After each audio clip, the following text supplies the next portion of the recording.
I love rules. Rules are great. They allow people to know how to behave in certain areas. They allow people to understand what's going on. But rules also hold people back.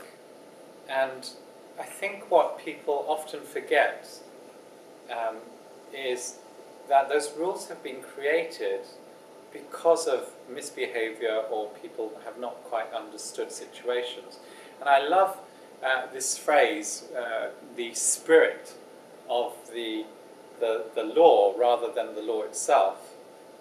And what I've found is that a lot of people, when they get a rule, they use it for everything. And it may not be appropriate for the situation and context.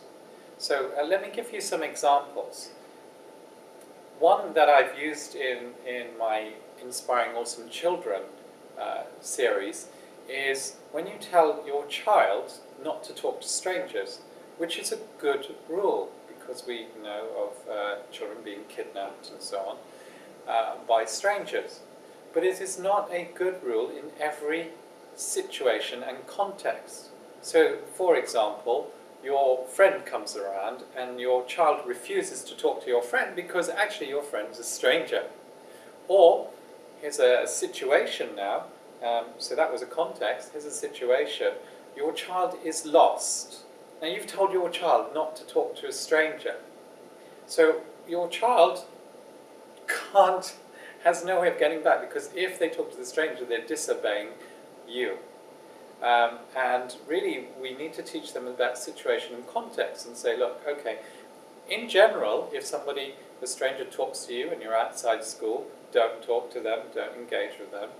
But if it's you're lost, then please, I want you to talk to strangers, but only specific strangers. For example, a policeman or a shop owner. Those are probably appropriate strangers for them to talk to.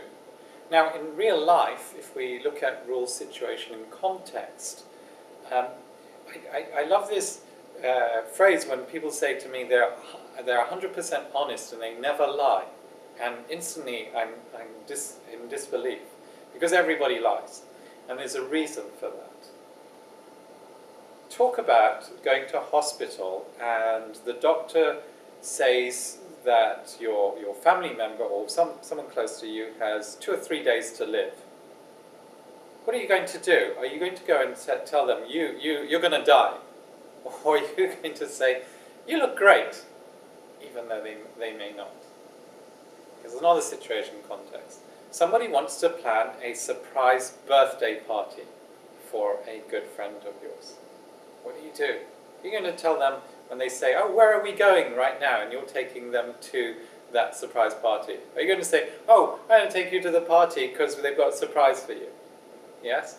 So there are areas where rules, and I don't want to call them lies, by the way, but there are areas where rules are appropriate and where they are inappropriate for a situation and context. I would like to share one more. A person you know is pregnant, yes, and you know we have a speeding law. Yes, we can't go at a certain speed. Now, you can see that they're in labour and the hospital is 5-10 minutes away from you. What are you going to do? Are you going to say, oh, it's this, you know, X speed, or are you going to try and get them without hurting people there as fast as possible?